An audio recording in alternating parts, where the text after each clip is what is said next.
क्या आप ईमानदारी से इस देश में 5 अच्छे नेताओं के नाम बता सकते हो? चलो शुरू हो जाओ। ऐसे नहीं करना है। आपका जवाब आपके धर्म, जात, आइडियोलॉजी या पार्टी से इन्फ्लुएंस नहीं होना चाहिए। सिर्फ 3 चीजों के बेस पे होना चाहिए: काम, ईमानदारी और जवाबदेही। अगर आपको 5 नाम याद आ गए तो कमेंट्स में लिख देना, लेकिन अगर 5 नाम नहीं आ रहे तो टेंशन मत लो, 3 नहीं तो चलो अच्छा 1 नाम लिख। और अगर एक भी नाम याद नहीं आ रहा है तो शायद हमारे सामने एक बहुत इंटरेस्टिंग प्रॉब्लम है। Houston, we have a problem. क्योंकि मैं मानता हूं कि इस देश में अच्छे नेता तो हैं, लेकिन वो पॉलिटिक्स में सरवाइव नहीं कर पाते। अब जैसे आप अगर सचिन अवस्थी की बात ले लो तो मजाक कर रहा हूं। अगर कोई अच्छा नेता पॉलिटिक्स में आ भी जाता है तो कुछ टाइम बाद या तो वो बदल जाता है या हार जाता है। इसका मतलब ये बिल्कुल नहीं है कि जो जीत रहा है वो बुरा है। मैंने जो भी थोड़ी बहुत पॉलिटिक्स समझी है उससे एक बात तो गांठ मार के रख ली है। क्या मार के? गांठ मार के कि the voter is never wrong. पर हम सब जानते हैं कि इंडिया में वोटर बैड और वर्स्ट में चुनता है, और यही इस वीडियो का सवाल है। Where are all the good politicians? मुझे नहीं मालूम। मैं ये वीडियो किसी एक पार्टी या एक आइडियोलॉजी या एक पॉलिटिशियन को टारगेट करने के लिए नहीं बना रहा हूं। एक्चुअली अगर आप वीडियो के बीच में किसी एक पॉलिटिशियन के बारे में सोचने लग गए कि अरे ये तो इसकी बात कर रहा है, तो शायद आप मेरी बात समझे ही नहीं। क्योंकि प्रॉब्लम एक पॉलिटिशियन की नहीं है, प्रॉब्लम पूरे सिस्टम की है, और थोड़ा प्रॉब्लम हमारी भी है। सुना क्या? ये भी मेरी गलती है। We turned politics into entertainment and now we are paying for it. सबसे पहले एक चीज नोटिस कीजिए, पॉलिटिक्स अब सिर्फ पॉलिटिक्स नहीं रही है, पॉलिटिक्स एंटरटेनमेंट बन गई है। टीवी खोलो, डिबेट चल रही है, एक पॉलिटिशियन दूसरे पॉलिटिशियन को इंटरप्ट कर रहा है, दूसरा उसको जवाब दे रहा है, एंकर चिल्ला रहा है, ऑडियंस चीयर कर रही है। और सोशल मीडिया खोलो, 15-15 सेकंड की क्लिप्स हैं, किसी पॉलिटिशियन का वन लाइनर वायरल है, कोई शुभ के गाने लगा के करना चार वो बंदे दो ने कर रहा है, तो कोई आरंभ है प्रचंड कर रहा है, सब अपना अपना लगे हुए हैं। सब साले सबके दिमाग में अपनी अपनी पिक्चर चल रही है। किसी ने किसी को रोस्ट कर दिया, किसी ने किसी को पेल दिया, इसने उसकी ले ली और उसने उसको दे दी, फिर उसका रील का मीम, फिर मीम का रिएक्शन, फिर रिएक्शन का रिएक्शन, और हम सब कंज्यूम कर रहे हैं। हम पॉलिटिक्स को फॉलो नहीं कर रहे हैं, हम पॉलिटिक्स को बिंज वॉच कर रहे हैं। और इसमें प्रॉब्लम ये नहीं है कि पॉलिटिक्स या पॉलिटिशियंस एंटरटेनिंग नहीं हो सकते, बिल्कुल हो सकते हैं। बाहर के पॉलिटिशियंस भी ये कर रहे हैं, पर उसके बाद उनको अच्छा काम भी करना पड़ता है, लोगों का प्रेशर भी झेलना पड़ता है। प्रॉब्लम तब शुरू होती है जब एंटरटेनमेंट कॉम्पिटेंस का सब्स्टिट्यूट बन जाता है। जो आदमी क्वाइटली एक कॉम्प्लिकेटेड पॉलिसी प्रॉब्लम सॉल्व कर रहा है, उसकी रील कौन बनाएगा? हम पॉलिटिशियन नहीं ढूंढते हैं, हम ढूंढते हैं हीरो। अब इसके बाद एक और इंटरेस्टिंग प्रॉब्लम आती है। हम पॉलिटिशियंस को पॉलिटिशियन की तरह देखते ही नहीं है, हम उन्हें हीरोज की तरह देखते हैं। और शायद ये प्रॉब्लम इंडिया तक लिमिटेड भी नहीं है, लेकिन इंडिया में ये पर्टिकुलरली इंटरेस्टिंग है।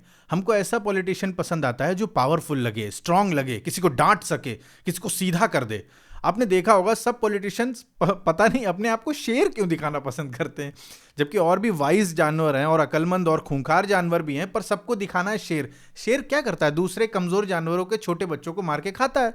पर सारे नेताओं को हमारे देश में शेर ही बनना है। हमको एकदम बॉस टाइप पर्सनालिटी चाहिए। मैंने कहीं सुना था कि पूरे इंडिया को डैडी इश्यूज हैं। रील में ही सुना था, किसने बोला था याद नहीं, आपको पता हो तो उसको भाई को क्रेडिट दे देना। ऑब्वियसली ये साइंटिफिक स्टेटमेंट नहीं है, लेकिन इसमें थोड़ा सा तो अनकंफर्टेबल ट्रुथ छुपा है। हमको ऐसा नेता पसंद आता है जो हमसे ऊपर खड़ा हो, लेकिन डेमोक्रेसी का बेसिक आइडिया तो इसका ऑपोजिट है। पॉलिटिशियन हमारा बाप नहीं है, किसी किसी के बाप पॉलिटिशियन जरूर होते हैं।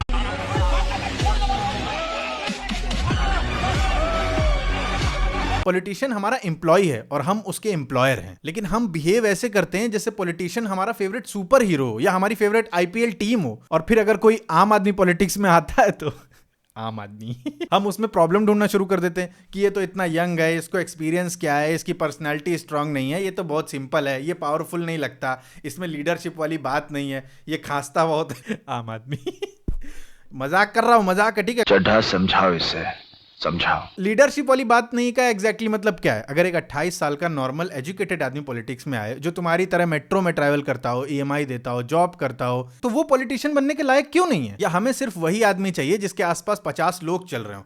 हमें अपने जैसे लोग पॉलिटिक्स में क्यों नहीं चाहिए? लेकिन आयरनी ये है, हम अपने जैसे लोगों को वोट नहीं करते, हम हीरो चाहते हैं, हम ढूंढते हैं दादा, कोई दादा मिले। और फिर हम कंप्लेन करते हैं कि नॉर्मल एजुकेटेड डिसेंट लोग पॉलिटिक्स में क्यों नहीं आते। No, God, please, no! मतलब आप बात को समझ रहे हो ना?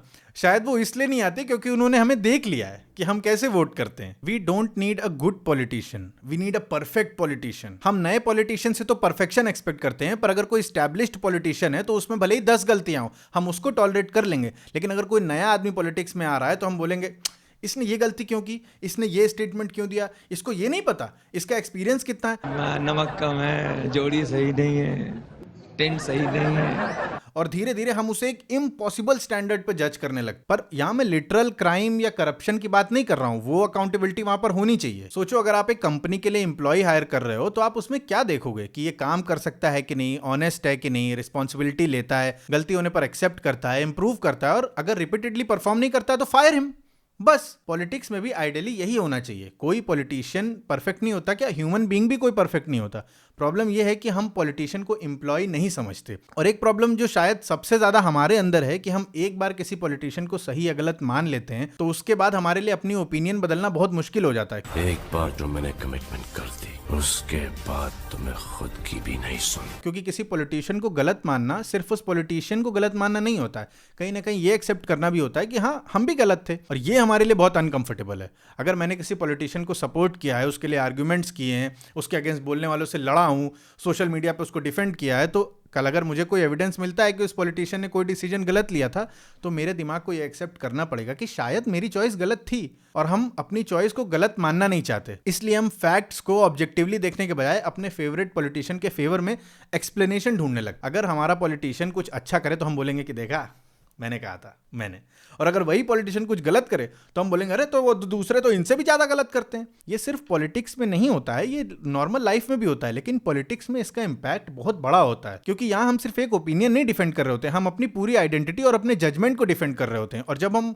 किसी पॉलिटिशियन को अपनी आइडेंटिटी का पार्ट बना लेते हैं तो उसका क्रिटिसिज्म हमें अपना क्रिटिसिज्म लगता है। इसलिए शायद एक मैच्योर वोटर की सबसे इंपॉर्टेंट क्वालिटी ये नहीं होती है कि वो अपने पॉलिटिशियन को कितना स्ट्रांगली सपोर्ट करता है, सबसे इंपॉर्टेंट क्वालिटी ये होती है कि वो अपना माइंड चेंज करने के लिए कितना रेडी है। क्योंकि अगर हमने किसी को वोट दे दिया इसका मतलब ये नहीं कि अब हम उसकी हर गलती भी डिफेंड करें।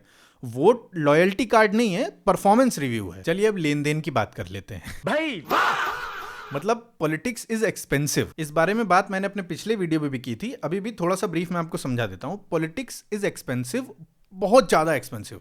आज के टाइम में अगर आप पॉलिटिक्स में एंट्री लेना चाहते हो तो सबसे पहले एक बेसिक प्रॉब्लम आपके सामने आती है विजिबिलिटी की। आपके लोगों को पता तो होना चाहिए कि आप एग्जिस्ट करते हो, और विजिबिलिटी फ्री नहीं है। Banner, poster, hoarding, social media, advertising, campaigning, influencer marketing, कोई भी अपनी खून पसीने की कमाई इसमें कभी नहीं लगाएगा। या तो 2 नंबर का पैसा लगता है या किसी बड़े बिजनेसमैन से डोनेशन लगता है, और डोनेशन से इलेक्शन जीतने के बाद वो पॉलिटिशियन आपका एम्प्लॉय नहीं होता है, उस बिजनेसमैन का एम्प्लॉय बन जाता है।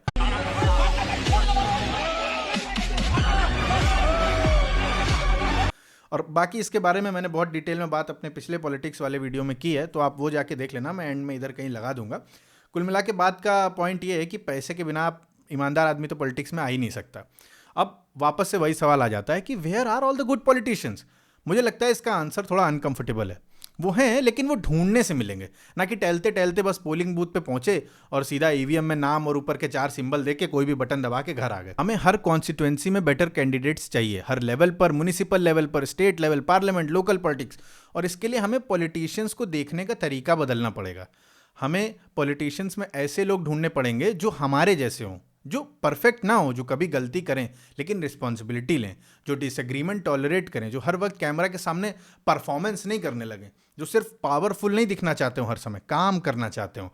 तो अगली बार इलेक्शन आए तो सिर्फ ऊपर के टॉप 4 नाम मत देखो, सिर्फ पार्टी के सिंबल मत देखो, और सोशल मीडिया पे वायरलिटी मत देखो। पूरी कैंडिडेट लिस्ट देखो, उसको स्टडी करो, पता करो कौन कितना क्वालिफाइड है, क्या है। और हो सकता है कि ईवीएम की उस लंबी लिस्ट में कोई ऐसा नाम हो जिसके बारे में आपने कभी ना सुना हो, और हो सकता है कि वो सबसे क्वालिफाइड हो, सबसे ट्रांसपेरेंट हो और सबसे अच्छा ट्रैक रिकॉर्ड वाला हो, लेकिन वो परफेक्ट ना हो। रिसेंटली सोनम वांगचुक जी ने भी एक वीडियो डाली और बोला कि हमारे आधे से ज़्यादा पॉलिटिशियंस करप्ट हैं या क्रिमिनल केसेस वाले हैं, तो आप ऐसे लोगों के नाम सजेस्ट करो जो आपके हिसाब से अच्छे हैं पॉलिटिक्स में आने के लिए, या जो पहले से हैं, मतलब अच्छे लोगों के नाम सजेस्ट करो।